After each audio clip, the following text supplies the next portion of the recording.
노년의 부모가 마지막까지 자녀를 위해 더욱 간절해지는 기도, 부모가 자녀에게 남기는 평생의 축복의 기도 7가지.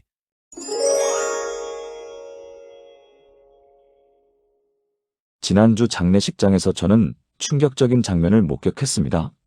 79세로 세상을 떠나신 한 권사님의 유품 정리를 돕던 중이었습니다. 오래된 서랍 깊숙한 곳에서 낡은 노트 한 권이 나왔습니다. 표지에는 내 자녀들을 위한 기도라고 적혀 있었습니다. 노트를 펼쳐본 순간 저는 말을 잃었습니다. 1987년 1월 1일부터 2024년 11월 23일까지 무려 37년간의 기도가 빼곡히 적혀 있었던 것입니다.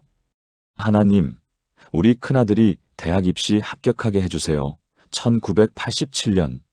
막내딸이 좋은 배우자 만나게 해주세요. 1995년. 둘째 아들 사업이 어려운데 지혜 주세요. 2008년. 손자 재민이가 신앙으로 자라게 해주세요. 2019년. 그리고 마지막 페이지에는 떨리는 글씨로 이렇게 적혀 있었습니다. 하나님, 제가 떠나도 이 아이들을 끝까지 지켜주소서. 2024년 11월. 장례식에 온 세 자녀는 이 노트를 보고 함께 울었습니다. 어머니가 평생 얼마나 간절히 자신들을 위해 기도했는지 그제야 알게 된 것입니다.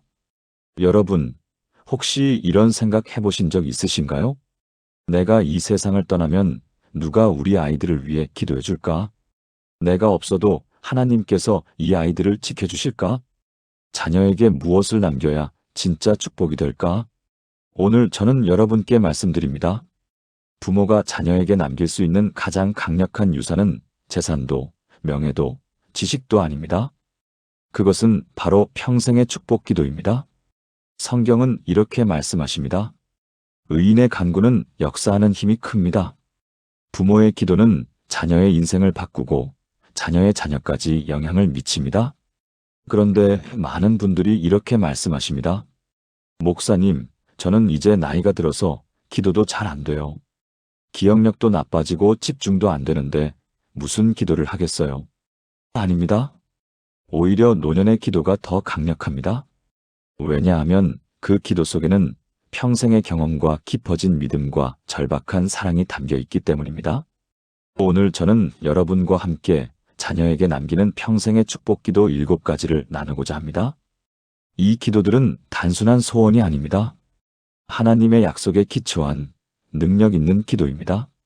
여러분이 이 땅을 떠난 후에도 자녀의 삶을 지키고 인도하고 축복하는 기도입니다. 지금부터 함께 시작하겠습니다. 사랑하는 여러분, 자녀에게 가장 먼저 남겨야 할 축복이 무엇일까요? 그것은 바로 믿음입니다. 돈은 쓰면 없어지고, 집은 세월이 지나면 낡아지고, 명예는 한순간에 무너질 수 있습니다. 하지만 믿음은 영원히 남습니다. 믿음은 자녀의 평생을 지키고 그 자녀의 자녀까지 이어지는 가장 귀한 유산입니다. 성경은 이렇게 약속하십니다. 디모데후서 1장 5절입니다. 이는 내 속에 거짓이 없는 믿음이 있음을 생각함이라. 이 믿음은 먼저 내 외조모 로이스와 내 어머니 유니게 속에 있더니 내 속에도 있는 줄을 확신하노라. 이 말씀을 보십시오. 디모데의 믿음은 어디서 왔습니까? 외조모 로이스로부터 시작되었고 어머니 유니게를 거쳐 디모데에게까지 이어졌습니다. 이것이 바로 믿음의 유산입니다. 할머니의 기도가 어머니를 만들고 어머니의 기도가 아들을 만들고 그 아들이 다시 수많은 영혼을 살리는 사도가 된 것입니다. 여러분의 기도도 똑같은 능력이 있습니다. 여러분이 지금 무릎 꿇고 드리는 그 기도가 자녀의 인생을 바꾸고 손자의 인생을 바꾸고 3대 4대까지 이어지는 축복이 됩니다. 제가 목회하면서 만난 김영숙 권사님의 이야기를 나누고 싶습니다. 권사님은 올해 74세이십니다. 전라남도 순천에서 평생 농사를 지으시며 사셨습니다. 배움이 많지 않으셨고 경제적으로도 넉넉지 않으셨습니다. 하지만 권사님에게는 한 가지 확실한 것이 있었습니다. 바로 하나님을 향한 흔들리지 않는 믿음이었습니다. 권사님은 세 자녀를 키우시면서 매일 새벽 4시 30분에 일어나 기도하셨습니다. 하나님, 우리 아이들이 세상 것으로 성공하지 않아도 좋습니다. 다만 주님을 아는 자녀로 자라게 해주세요. 돈 많이 벌지 않아도 좋습니다. 다만 하나님을 사랑하는 마음만 있게 해주세요. 높은 자리에 오르지 않아도 좋습니다. 다만 주님의 음성을 듣는 귀만 있게 해주세요. 권사님은 자녀들이 어릴 때부터 이렇게 기도하셨습니다. 처음에는 자녀들이 이해하지 못했습니다. 큰아들은 대학을 가지 못해 속상해했고, 둘째 딸은 친구들이 다 좋은 직장 다닐 때 작은 교회 전도사로 일했고, 막내 아들은 사업에 실패해서 빚더미에 앉았습니다. 세상의 기준으로 보면 성공한 자녀들이 아니었습니다. 그런데 신기한 일이 일어났습니다. 큰아들은 대학은 못 갔지만 직업훈련소에서 목수 기술을 배웠고, 그 기술로 선교지에서 교회 건축을 돕는 선교사가 되었습니다. 둘째 딸은 작은 교회 전도사로 일하다가 청소년 사역의 은사를 발견했고, 지금은 위기 청소년들을 살리는 사역자가 되었습니다. 막내 아들은 사업 실패 후 3년 동안 깊은 절망에 빠졌지만 그 시간 동안 하나님을 만났고, 지금은 빚을 다 갚고 작지만 정직한 사업체를 운영하며 수익의 30%를 구제에 쓰고 있습니다. 2023년 어느 날 세 자녀가 어머니를 찾아왔습니다. 엄마, 우리가 이제야 알았어요. 엄마가 평생 무엇을 위해 기도하셨는지. 세상의 성공이 아니라 하나님을 아는 것이 얼마나 큰 축복인지. 권사님은 눈물을 흘리며 이렇게 말씀하셨습니다. 얘들아, 엄마는 너희에게 돈을 많이 못 물려줘. 집도 크지 않아. 하지만 한 가지는 확실히 물려줄 수 있어. 그건 하나님을 믿는 믿음이야. 이 믿음만 있으면 너희는 절대 망하지 않아. 여러분, 이것이 믿음의 유산입니다. 돈은 한 세대에 끝나지만 믿음은 대대로 이어집니다. 집은 무너지지만 믿음은 영원히 서 있습니다. 여러분이 자녀에게 남길 수 있는 가장 확실한 축복은 바로 하나님을 아는 믿음입니다. 오늘부터 이렇게 기도하십시오. 하나님, 제 자녀가 세상의 부와 명예를 얻는 것보다 주님을 아는 지식이 더 소중함을 깨닫게 하소서. 제가 이 땅을 떠나도 제 자녀의 마음속에 주님을 향한 믿음이 견고하게 서 있게 하소서. 제 자녀로부터 손자, 손녀가 나오고 그들로부터 또 믿음의 세대가 이어지게 하소서. 사랑하는 여러분, 지금 저와 함께 이렇게 기도해 보시겠습니까? 사랑하는 하나님 아버지, 오늘 제 자녀를 주님께 다시 한번 맡겨드립니다. 제가 물려줄 수 있는 것은 많지 않지만 한 가지만큼은 확실히 남기고 싶습니다. 그것은 주님을 믿는 믿음입니다. 제 자녀가 세상의 성공을 좇기보다 주님의 뜻을 구하는 자녀가 되게 하시고, 제가 이 세상을 떠난 후에도 주님께 대한 믿음만은 절대 잃지 않게 지켜주소서. 저의 믿음이 제 자녀에게 전해지고 제 자녀의 믿음이 손자, 손녀에게 전해져서 대대로 주님을 섬기는 가문이 되게 하소서. 이 믿음의 유산을 확실히 물려주기를 간절히 기도합니다. 예수님의 이름으로 기도합니다. 아멘. 이 기도를 매일 아침 고백해 보세요. 여러분의 믿음이 자녀에게 그대로 전해질 것입니다. 사랑하는 성도님들, 부모의 마음 중 가장 큰 걱정이 무엇인지 아십니까? 바로 내가 없을 때 우리 아이가 안전할까 하는 것입니다. 밤늦게 퇴근하는 딸이 걱정되고, 위험한 현장에서 일하는 아들이 걱정되고, 멀리 외국에 나가 있는 자녀가 걱정됩니다. 특히 나이가 들수록 이 걱정은 더 커집니다. 내가 이 세상을 떠나면 누가 우리 아이들을 지켜줄까? 그런데 여러분, 성경은 놀라운 약속을 하고 있습니다. 시편 121편 7절부터 8절입니다. 여호와께서 너를 지켜 모든 환난을 면하게 하시며 또 내 영혼을 지키시리로다. 여호와께서 너의 출입을 지금부터 영원까지 지키시리로다. 이 말씀을 보십시오. 하나님께서 지키십니다. 모든 환난을 면하게 하십니다. 영원까지 지키십니다. 출입을 지금부터 영원까지 지키십니다. 여러분이 곁에 있을 때만이 아니라 여러분이 이 땅을 떠난 후에도 영원까지 지키신다고 약속하셨습니다. 이것이 하나님의 보호하심입니다. 부모가 자녀를 지키는 것에는 한계가 있습니다. 24시간 함께할 수 없고, 모든 위험에서 막아줄 수 없고, 영원히 곁에 있어줄 수 없습니다. 하지만 하나님의 보호하심은 다릅니다. 시간과 공간을 초월하고 영육 간에 완전하고 영원까지 이어집니다. 그래서 부모는 자녀에게 이 보호하심을 선포해야 합니다. 내가 너를 지킬 수는 없지만 하나님께서 너를 지키신다. 내가 함께할 수 없을 때도 하나님께서 함께하신다. 내가 이 땅을 떠난 후에도 하나님의 보호하심은 영원하다. 이것을 기도로 선포하는 것입니다. 부산에 사시는 정미경 집사님의 간증을 나누겠습니다. 집사님은 올해 69세이십니다. 외아들이 하나 있는데 그 아들이 10년 전 캐나다로 이민을 갔습니다. 처음에는 자주 연락했지만 시간이 지나면서 통화 횟수도 줄어들고 만나는 것도 1년에 한두 번으로 줄었습니다. 집사님은 매일 아들 걱정에 잠을 설쳤습니다. 저 먼 나라에서 우리 아들이 아프면 어떡하지? 사고가 나면 어떡하지? 나쁜 사람을 만나면 어떡하지? 걱정이 너무 커서 밤마다 불안해졌고 결국 불면증까지 생겼습니다. 그러던 어느 날 새벽 기도회에서 시편 121편 말씀을 묵상하게 되었습니다. 여호와께서 너를 지켜 모든 환난을 면하게 하시며 그 순간 깨달았습니다. 아, 내가 아들을 지키려고 애쓸 게 아니라 하나님께서 지키신다는 것을 믿고 선포해야 하는구나. 그날부터 집사님은 기도 제목을 바꾸셨습니다. 하나님, 제 아들을 제가 지킬 수 없습니다. 주님께서 지켜주세요. 라는 간구에서 하나님, 제 아들을 주님께서 반드시 지키십니다. 모든 환난을 면하게 하십니다. 출입을 영원까지 지키십니다. 라는 선포로 바꾼 것입니다. 신기한 일이 일어났습니다. 기도가 바뀌자 마음의 평안이 왔습니다. 불안이 사라지고 확신이 생겼습니다. 그리고 3개월 후 아들에게서 전화가 왔습니다. 엄마, 이상한 일이 있었어요. 지난주에 제가 교통사고를 당할 뻔했는데 마지막 순간에 차가 멈췄어요. 운전자가 나중에 말하길 갑자기 브레이크를 밟아야겠다는 생각이 들었대요. 정말 신기하죠? 집사님은 그 순간 알았습니다. 하나님께서 정말로 아들을 지키고 계시다는 것을. 그 후로 1년 동안 비슷한 일이 3번 더 있었습니다.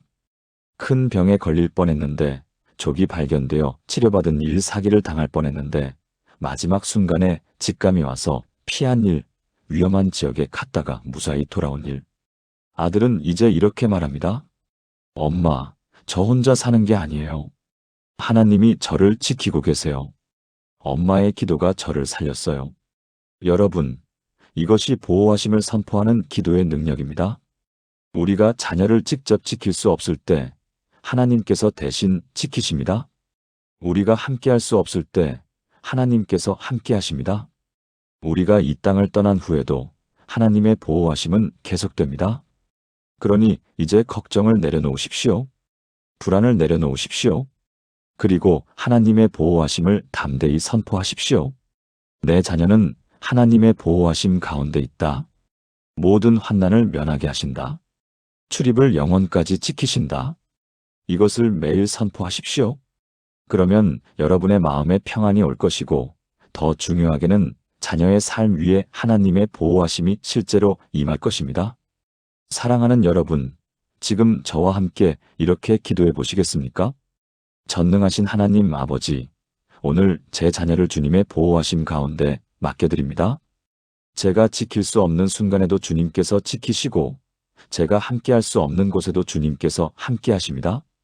시편 121편의 약속대로 제 자녀를 지켜 모든 환난을 면하게 하시며 그 영혼을 지켜주시옵소서. 제 자녀의 출입을 지금부터 영원까지 지켜주시고 제가 이 세상을 떠난 후에도 주님의 보호하심이 변함없이 계속되기를 간절히 기도합니다. 주님, 저는 이제 걱정을 내려놓고 주님의 보호하심을 믿습니다. 제 자녀는 안전합니다. 주님의 손 안에 있기 때문입니다. 예수님의 이름으로 기도합니다. 아멘. 이 기도를 날마다 선포하세요. 여러분의 자녀는 하나님의 보호하심 가운데 안전할 것입니다. 사랑하는 여러분, 자녀가 세상을 살아가는데 가장 필요한 것이 무엇일까요? 돈일까요? 학벌일까요? 인맥일까요? 물론 이런 것들도 도움이 됩니다. 하지만 성경은 더 중요한 것을 말씀하십니다. 바로 지혜입니다. 잠언 4장 7절입니다. 지혜가 제일이니 지혜를 얻으라. 내가 얻은 모든 것을 가지고 명철을 얻을지니라. 지혜가 제일입니다. 돈보다, 명예보다, 능력보다 지혜가 먼저입니다. 왜냐하면 지혜가 있으면 돈을 바르게 쓸 줄 알고, 명예를 올바로 지킬 줄 알고, 능력을 선하게 사용할 줄 알기 때문입니다. 반대로 지혜가 없으면 돈이 있어도 망하고, 명예가 있어도 무너지고, 능력이 있어도 교만해집니다. 그래서 부모는 자녀를 위해 지혜를 구해야 합니다. 세상의 지식이 아니라 하나님의 지혜를 구해야 합니다. 야고보서 1장 5절은 이렇게 약속합니다. 너희 중에 누구든지 지혜가 부족하거든 모든 사람에게 후히 주시고 꾸짖지 아니하시는 하나님께 구하라. 그리하면 주시리라. 하나님은 지혜를 구하는 자에게 후히 주십니다. 꾸짖지 않으시고 아낌없이 주십니다. 그러니 자녀를 위해 지혜를 구하는 것은 가장 확실한 투자입니다.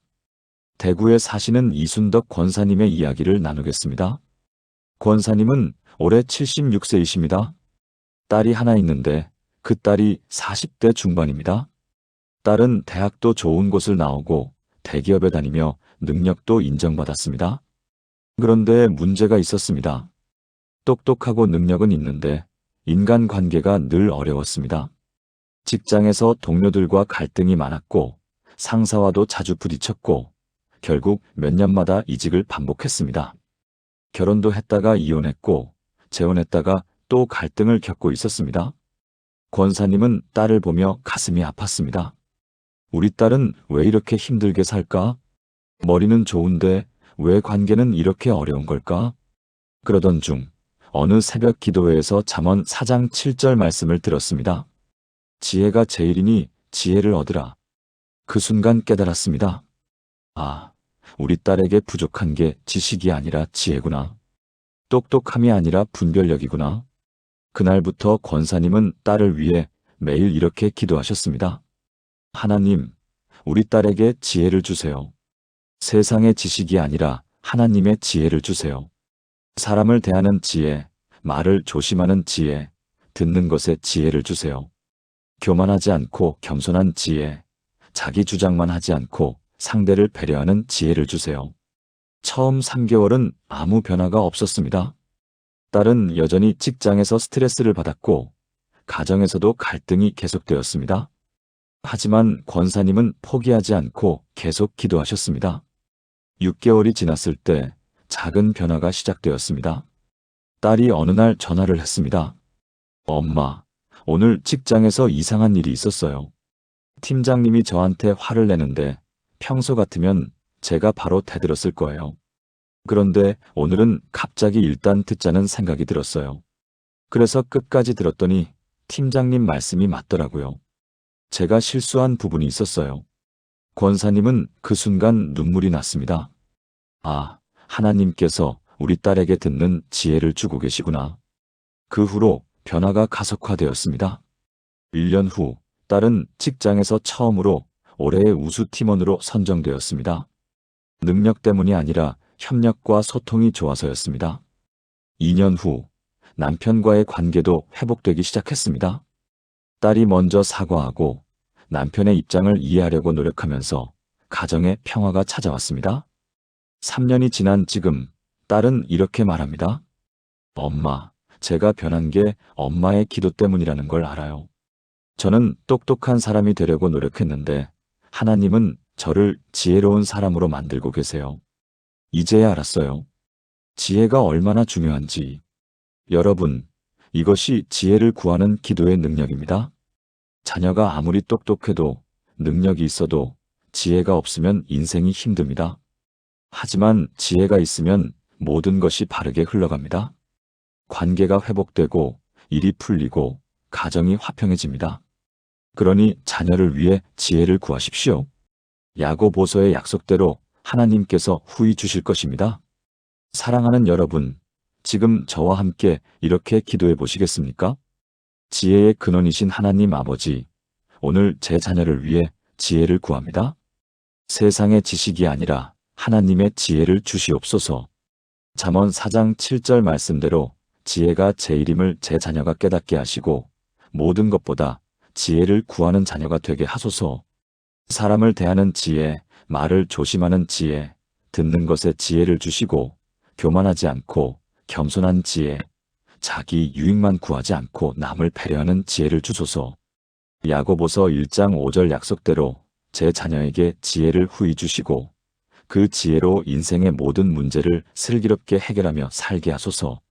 제 자녀가 지혜로운 사람, 분별력 있는 사람, 하나님 보시기에 아름다운 사람으로 자라기를 간절히 기도합니다. 예수님의 이름으로 기도합니다. 아멘. 이 기도를 날마다 드리세요. 하나님께서 여러분의 자녀에게 지혜를 후히 부어주실 것입니다. 사랑하는 성도님들, 부모의 마음 중에 가장 큰 소원이 무엇인지 아십니까? 자녀가 좋은 배우자를 만나 행복한 가정을 이루는 것입니다. 아무리 성공해도 가정이 불행하면 부모는 마음이 아픕니다. 반대로 크게 성공하지 못해도 가정이 화목하면 부모는 안심합니다. 그만큼 배우자와 가정은 인생에서 중요합니다. 성경은 이렇게 말씀하십니다. 잠언 18장 22절입니다. 아내를 얻는 자는 복을 얻고 여호와께 은총을 받는 자니라. 또한 잠언 19장 14절은 이렇게 말씀합니다. 집과 재물은 조상에게서 상속하거니와 슬기로운 아내는 여호와께로서 말미암느니라. 여기서 중요한 것이 보이십니까? 좋은 배우자는 사람의 노력으로 만나는 것이 아니라 하나님께로부터 오는 것입니다. 재물은 부모가 물려줄 수 있지만 슬기로운 배우자는 오직 하나님만 주실 수 있습니다. 그래서 부모는 자녀의 배우자를 위해 기도해야 합니다. 자녀가 아직 어릴 때부터, 결혼하기 훨씬 전부터 기도해야 합니다. 하나님, 우리 자녀에게 합당한 배우자를 예비해 주세요. 신앙이 좋은 사람, 인격이 좋은 사람, 우리 자녀를 진실로 사랑할 사람을 보내주세요. 이런 기도가 자녀의 평생을 좌우합니다. 인천에 사시는 박정숙 권사님의 간증을 나누겠습니다. 권사님은 올해 71세이십니다. 아들이 둘 있는데 큰아들이 30대 중반이 되도록 결혼을 하지 않았습니다. 아들은 능력도 있고 외모도 괜찮은데 연애를 해도 번번이 헤어졌습니다. 이상하게 좋은 사람을 만나지 못했습니다. 돈만 밝히거나 성격이 까다롭거나 신앙이 없거나 항상 문제가 있었습니다. 권사님은 걱정이 되어 아들에게 여러 여성을 소개했지만 다 잘 안 됐습니다. 그러던 어느 날 새벽 기도 중에 하나님께서 권사님에게 깨달음을 주셨습니다. 내가 배우자를 찾아주려고 하지 말고 나에게 맡기라. 권사님은 그날부터 기도 제목을 바꾸셨습니다. 하나님, 제가 우리 아들 배우자를 찾지 않겠습니다. 주님께서 예비하신 사람을 보내주세요. 제 기준이 아니라 하나님의 기준으로, 제 생각이 아니라 하나님의 계획으로 맞춰주세요. 우리 아들과 평생 함께할 사람, 우리 아들을 믿음으로 세워줄 사람, 우리 아들과 함께 하나님을 섬길 사람을 보내주세요. 처음에는 막연했습니다. 어떻게 만날지, 언제 만날지 전혀 알 수 없었습니다. 하지만 권사님은 하나님을 신뢰하며 매일 기도했습니다. 1년이 지났을 때 신기한 일이 일어났습니다. 아들이 회사 프로젝트로 지방 출장을 갔는데 그곳에서 우연히 한 여성을 만났습니다. 교회 연합 봉사활동에서였습니다. 아들은 회사 동료들과 함께 참여했고 그 여성은 그 지역 교회 청년부 간사였습니다. 처음 만났을 때부터 서로 좋은 인상을 받았다고 합니다. 대화를 나누다 보니 가치관도 비슷하고 신앙관도 같았습니다. 3개월 동안 연락하며 서로를 알아갔고 6개월 후 정식으로 만나기 시작했습니다. 1년 후 두 사람은 결혼했습니다. 결혼식 날 신부가 권사님께 이렇게 말했습니다. 어머님, 저도 10년 동안 배우자를 위해 기도했어요. 신앙이 좋은 사람, 저를 존중해주는 사람, 함께 하나님을 섬길 수 있는 사람을 보내달라고요. 그런데 신랑을 만났을 때, 하나님이 예비하신 사람이구나 했어요. 권사님은 그 말을 듣고 눈물이 났습니다. 하나님께서 두 가정의 기도를 들으시고 두 사람을 만나게 하셨구나. 결혼 5년이 지난 지금 두 사람은 행복한 가정을 이루고 있습니다. 아이도 둘 낳았고 함께 교회를 섬기고 있습니다. 무엇보다 서로를 존중하고 사랑하는 모습이 아름답습니다. 아들은 이렇게 말합니다. 엄마가 저를 위해 기도해 준 게 제 인생 최고의 선물이에요. 만약 제 힘으로 배우자를 찾았다면 이렇게 좋은 사람 못 만났을 거예요. 여러분, 이것이 배우자를 위해 기도하는 능력입니다. 우리가 찾아주는 것보다 하나님께서 예비하시는 것이 훨씬 좋습니다. 우리 눈에 좋아 보이는 사람보다 하나님께서 합당하다고 하시는 사람이 훨씬 좋습니다. 그러니 자녀의 배우자를 위해 지금부터 기도하십시오. 이미 결혼했다면 그 가정이 화목하도록 기도하십시오. 아직 결혼 전이라면 하나님께서 예비하신 사람을 만나도록 기도하십시오. 하나님께서 반드시 응답하실 것입니다. 사랑하는 여러분, 지금 저와 함께 이렇게 기도해 보시겠습니까? 사랑의 하나님 아버지, 오늘 제 자녀의 배우자와 가정을 위해 기도합니다. 잠언 18장 22절과 19장 14절 말씀대로 좋은 배우자는 하나님께로부터 온다는 것을 믿습니다. 제 자녀에게 합당한 배우자를 예비해 주시옵소서. 신앙이 좋은 사람, 인격이 훌륭한 사람, 제 자녀를 진실로 사랑하고 존중할 사람을 보내주소서. 이미 결혼한 자녀라면 그 가정이 하나님 안에서 더욱 화목하고 행복하게 하시고, 아직 결혼 전이라면 하나님께서 예비하신 그 사람을 적절한 때에 만나게 하소서. 제 자녀의 가정이 하나님을 섬기는 가정, 사랑이 넘치는 가정, 평화가 있는 가정이 되게 하시고, 그 가정을 통해 하나님의 영광이 나타나기를 간절히 기도합니다. 예수님의 이름으로 기도합니다. 아멘. 이 기도를 꾸준히 드리세요. 하나님께서 여러분의 자녀에게 가장 좋은 배우자를 보내주시고 행복한 가정을 이루게 하실 것입니다. 사랑하는 여러분, 부모라면 누구나 자녀가 경제적으로 어려움 없이 살기를 바랍니다. 굶주리지 않고 집 걱정 없이 안정적으로 살기를 원합니다. 이것은 당연한 부모의 마음입니다. 하지만 성경은 물질에 대해 더 깊은 진리를 가르쳐 줍니다. 단순히 많이 가지는 것이 아니라 바르게 사용하는 것이 중요하다고 말씀하십니다. 디모데전서 6장 17절부터 18절입니다. 내가 이 세대에서 부한 자들을 명하여 마음을 높이지 말고 정함이 없는 재물에 소망을 두지 말고 오직 우리에게 모든 것을 후히 주사 누리게 하시는 하나님께 두며 선을 행하고 선한 사업을 많이 하고 나누어 주기를 좋아하며 너그러운 자가 되게 하라. 이 말씀을 보십시오.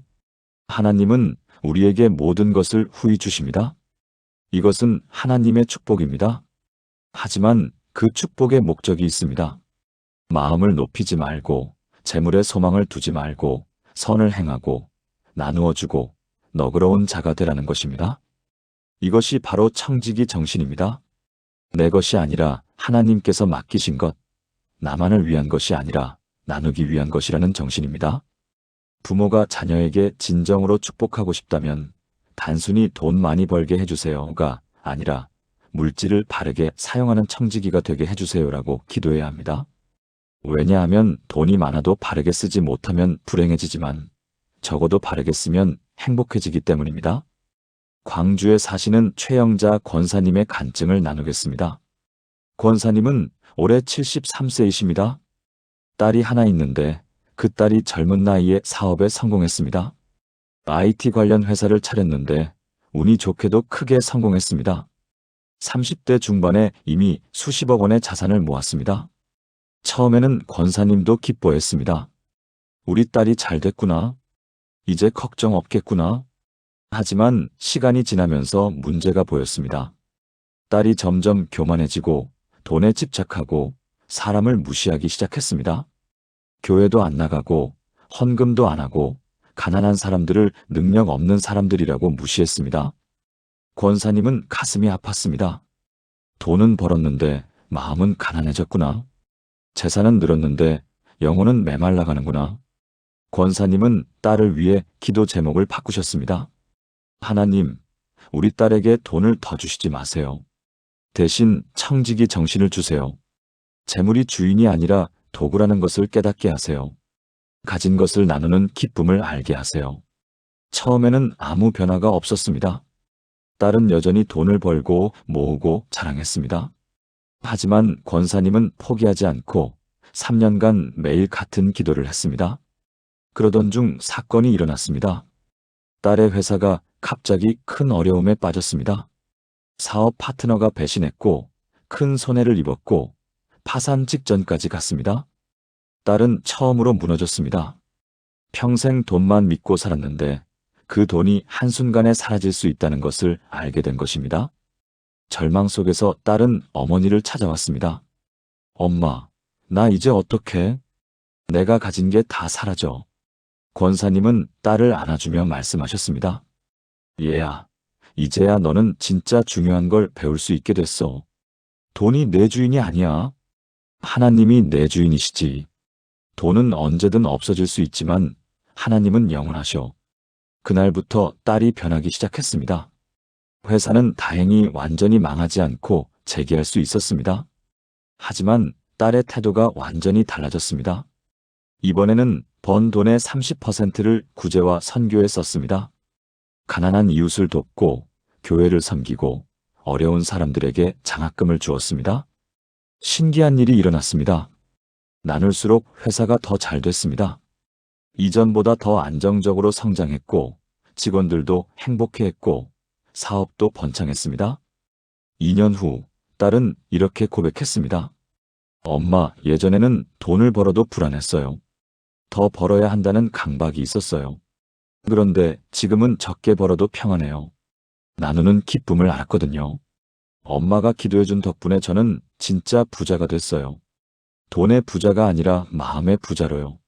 여러분, 이것이 청지기 정신을 구하는 기도의 능력입니다. 자녀에게 돈만 많이 생기게 해달라고 기도하지 마십시오. 돈을 바르게 사용하는 청지기가 되게 해달라고 기도하십시오. 그러면 하나님께서 적절한 때에 적절한 만큼 주시고 그것을 바르게 쓸 지혜도 함께 주실 것입니다.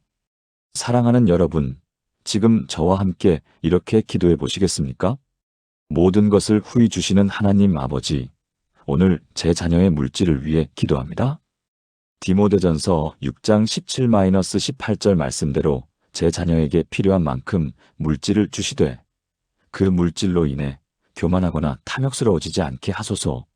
정함이 없는 재물에 소망을 두지 않고 오직 하나님께 소망을 두는 자녀가 되게 하시고 받은 것을 나누어 주기 좋아하며 너그러운 청지기가 되게 하소서.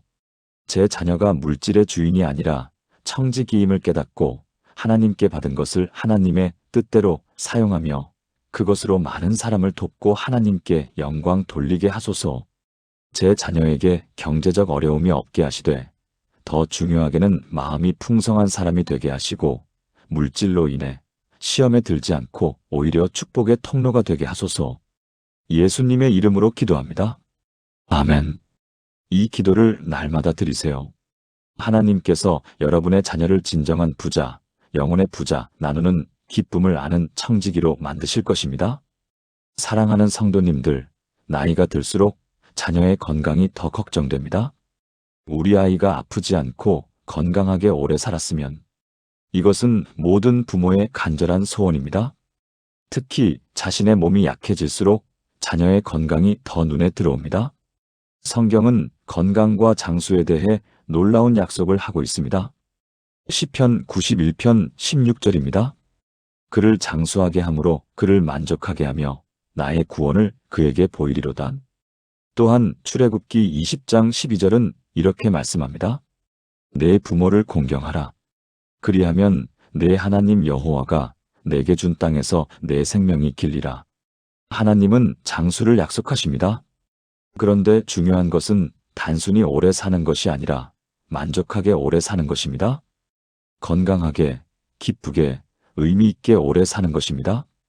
그래서 부모는 자녀를 위해 단순히 아프지 말게 해주세요가 아니라 건강하고 만족하게 오래 살게 해주세요라고 기도해야 합니다. 전주에 사시는 강명의 집사님의 간증을 나누겠습니다. 집사님은 올해 78세이십니다. 아들이 하나 있는데 그 아들이 40대 중반에 갑자기 암 진단을 받았습니다. 위암 3기였습니다. 집사님은 하늘이 무너지는 것 같았습니다. 내가 먼저 가야 하는데 왜 젊은 자식이 이런 병에? 병원에서는 수술하고 항암 치료해야 한다고 했습니다. 성공 확률은 50% 정도였습니다. 집사님은 그날 밤 통곡하며 기도했습니다. 하나님, 제 목숨을 가져가시고 우리 아들을 살려주세요. 제발 우리 아들만은 살려주세요. 하지만 새벽에 하나님께서 집사님에게 다른 기도를 가르쳐 주셨습니다. 내 목숨으로 바꾸려 하지 말고 내 약속을 붙잡으라. 시편 91편 16절을 선포하라. 집사님은 그날부터 기도 제목을 바꾸셨습니다. 하나님, 제 목숨을 바치는 게 아니라 주님의 약속을 붙잡습니다. 시편 91편 16절 말씀대로 우리 아들을 장수하게 하시고 만족하게 하시며 주님의 구원을 보여주소서. 이 병을 통해 우리 아들이 더 하나님을 알게 하시고 치유의 은혜를 경험하게 하소서. 아들은 수술을 받았습니다. 다행히 수술은 성공적이었습니다. 하지만 이후 6개월간의 항암 치료가 너무 힘들었습니다. 토하고 머리카락 빠지고 기력이 쇠해지고 집사님은 매일 병원에 가서 아들을 돌보며 기도했습니다. 병실에서 복도에서 집에 돌아와서도 쉬지 않고 기도했습니다. 하나님, 시편 91편 16절을 믿습니다. 우리 아들을 장수하게 하소서. 3개월이 지났을 때 검사 결과가 나왔습니다. 암세포가 눈에 띄게 줄어들었습니다. 의사도 놀라워했습니다. 보통 이 정도면 암세포가 조금밖에 안 줄어드는데 이 환자는 거의 80% 이상 사라졌네요. 신기한 일입니다. 6개월 항암 치료를 마쳤을 때 암세포가 완전히 사라졌습니다. 의사는 기적이라고 표현했습니다. 하지만 더 놀라운 일은 그 후였습니다. 아들이 완전히 달라진 것입니다. 이전에는 교회도 잘 안 나가고 신앙이 형식적이었는데 병을 경험한 후 신앙이 살아났습니다. 엄마, 저는 죽을 뻔했다가 살아났어요. 이제 하나님이 주신 인생을 감사하며 살고 싶어요. 아들은 이제 매주 새벽 기도에 나가고 성경을 읽고 봉사하며 삽니다. 건강도 완전히 회복되어 5년이 지난 지금까지 재발 없이 건강하게 지내고 있습니다. 무엇보다 아들의 얼굴에 평안과 기쁨이 있습니다. 아들은 이렇게 말합니다. 엄마가 저를 위해 기도한 덕분에 저는 2번 살았어요. 한 번은 육체적으로, 한 번은 영적으로. 이제 저는 하나님이 주신 시간을 낭비하지 않고 의미 있게 살고 싶어요. 여러분, 이것이 건강과 장수를 위한 기도의 능력입니다. 하나님은 우리 자녀를 오래 살게 하실 뿐 아니라 만족하게 하시고 구원을 보이십니다. 육체의 건강뿐 아니라 영혼의 건강까지 함께 주십니다. 사랑하는 여러분, 지금 저와 함께 이렇게 기도해 보시겠습니까? 생명의 주인이신 하나님 아버지, 오늘 제 자녀의 건강과 장수를 위해 기도합니다. 시편 91편 16절 말씀대로 제 자녀를 장수하게 하시고 만족하게 하시며 주님의 구원을 보여주소서. 제 자녀의 몸을 건강하게 지켜주시고 모든 질병과 재앙으로부터 보호하시며 강건한 육체로 주님을 섬기게 하소서. 단순히 오래 사는 것이 아니라 의미 있게, 기쁘게, 만족하게 오래 살게 하시고 육체의 건강뿐 아니라 영혼의 건강까지 함께 지켜주소서. 혹 질병이 와도 그것을 통해 더 하나님을 알게 하시고 치유의 은혜를 경험하게 하시며 결국은 완전한 회복과 강건함을 주소서. 제 자녀가 건강한 몸으로 하나님께 영광 돌리고 오래도록 주님의 일을 감당하며 장수의 축복을 누리기를 간절히 기도합니다. 예수님의 이름으로 기도합니다. 아멘. 이 기도를 날마다 드리세요. 하나님께서 여러분의 자녀를 건강하게 지키시고 장수의 축복으로 만족하게 하실 것입니다. 사랑하는 여러분, 이제 마지막 7번째 기도입니다. 이것은 가장 중요한 기도입니다. 왜냐하면 이 기도는 자녀의 인생이 단순히 자기 자신만을 위한 것이 아니라 하나님 나라를 위한 것이 되게 하는 기도이기 때문입니다. 자녀가 믿음도 있고 보호도 받고 지혜도 있고 좋은 가정도 이루고 물질도 있고 건강도 있다면 정말 좋습니다.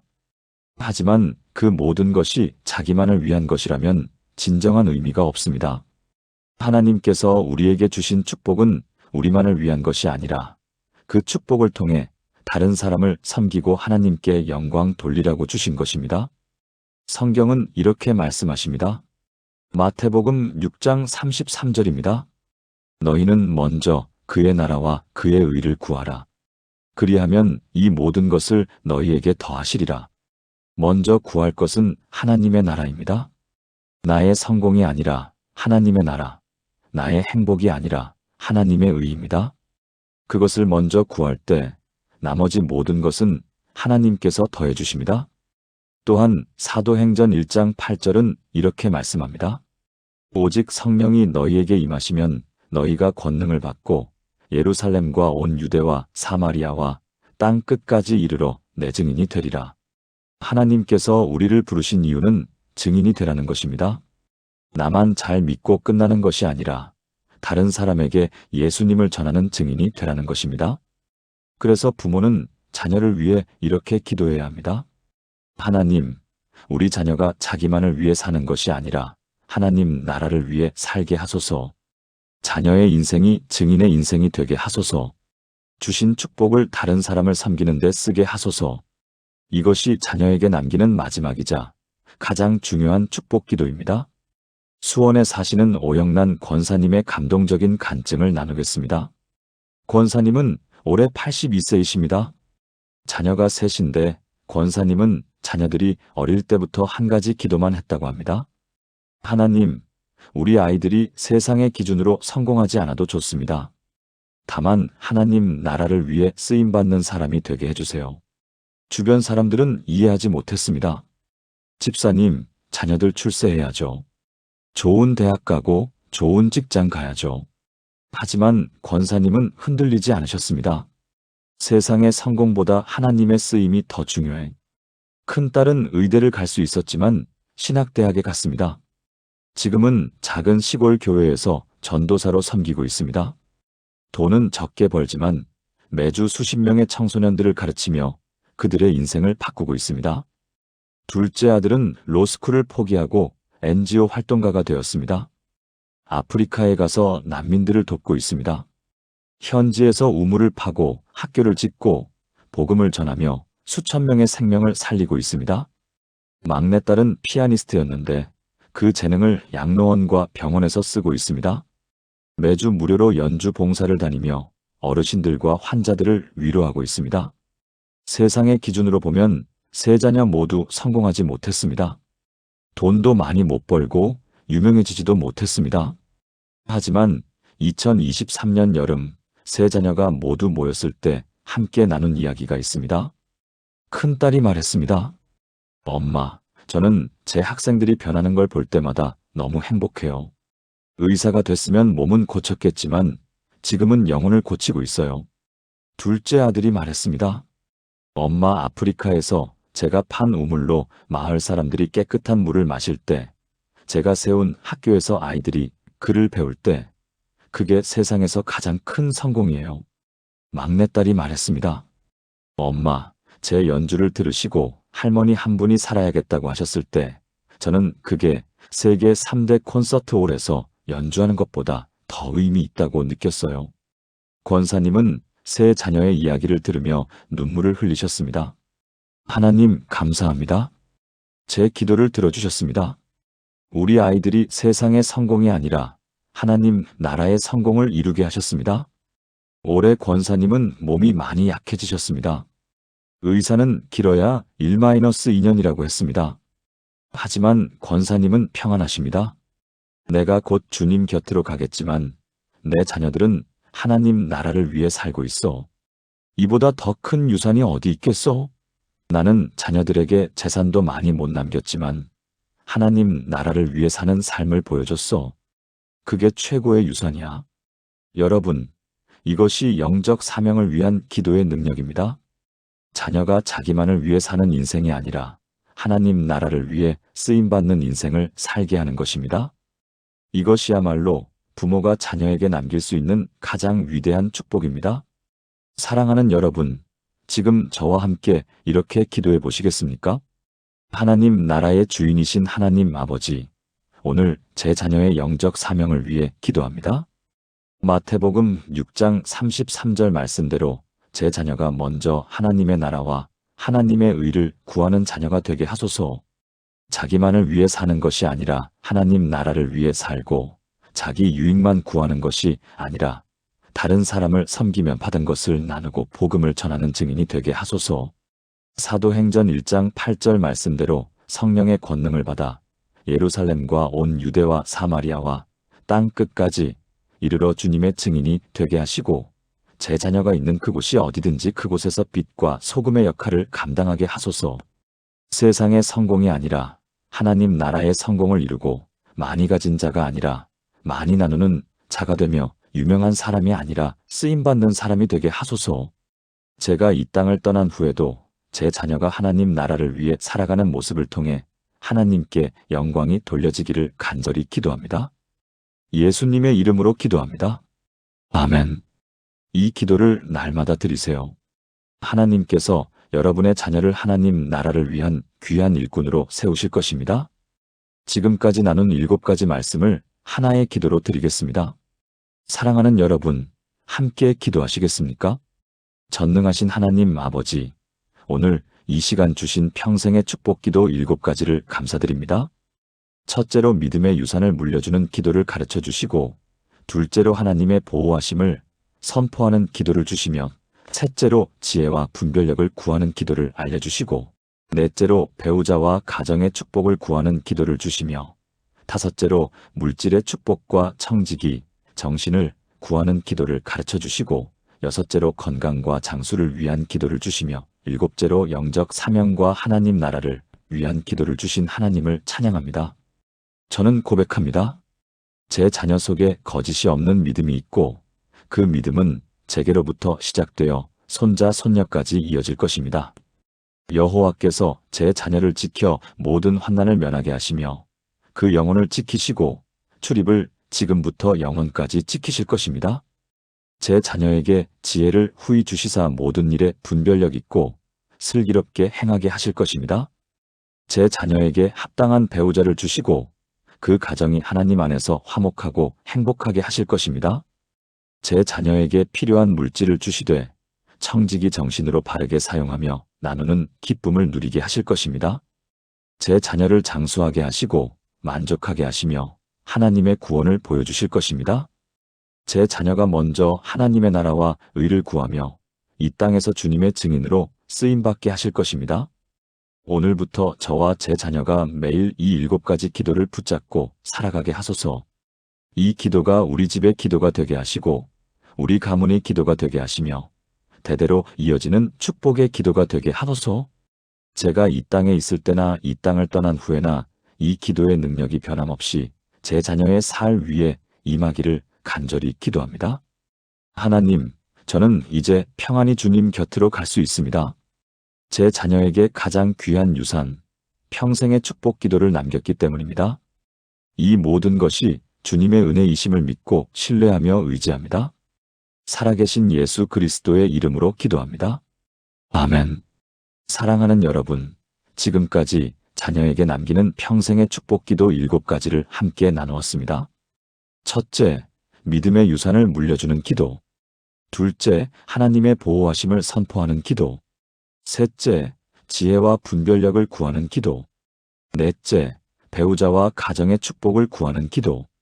다섯째, 물질의 축복과 청지기 정신을 구하는 기도. 여섯째, 건강과 장수를 위한 기도. 일곱째, 영적 사명과 하나님 나라를 위한 기도. 이 7가지 기도는 단순한 소원이 아닙니다. 하나님의 약속에 기초한 능력 있는 기도입니다. 여러분이 이 땅을 떠난 후에도 자녀의 삶을 지키고 인도하는 기도입니다. 오늘부터 이 기도를 시작하십시오. 아침에 일어나서 자녀의 이름을 부르며 이 기도를 하십시오. 밤에 잠들기 전 자녀를 생각하며 이 기도를 하십시오. 그리고 이 기도를 글로 써서 자녀에게 전해주십시오. 이것이 내가 너에게 남기는 가장 귀한 유산이다. 37년간 기도 노트를 쓰셨던 그 권사님처럼 여러분도 자녀를 위한 기도를 기록하십시오. 여러분의 자녀는 나중에 그 기도를 보며 얼마나 큰 사랑을 받았는지 알게 될 것입니다. 집도, 돈도, 명예도 자녀에게 줄 수 없을지 모릅니다. 하지만 기도는 줄 수 있습니다. 평생의 축복 기도는 누구나 자녀에게 남길 수 있는 가장 위대한 유산입니다. 이 영상이 은혜가 되셨다면 좋아요를 눌러주시고 댓글에 아멘이라고 남겨주세요. 그리고 같은 마음으로 자녀를 위해 기도하시는 다른 분들께도 이 영상을 공유해주세요. 함께 기도하는 부모들이 많아질수록 이 땅에 더 많은 축복이 임할 것입니다. 사랑하는 여러분, 하나님께서 여러분의 기도를 들으십니다. 여러분의 간절한 심정을 아십니다. 그리고 반드시 응답하실 것입니다. 여러분의 자녀가 믿음으로 살고 보호받으며 지혜롭고 행복한 가정을 이루고 물질을 바르게 사용하고 건강하게 오래 살며 하나님 나라를 위해 쓰임받는 축복을 누리기를 주님의 이름으로 축복합니다. 여러분 모두에게 하나님의 평안과 위로와 소망이 충만하시기를 기도합니다. 감사합니다.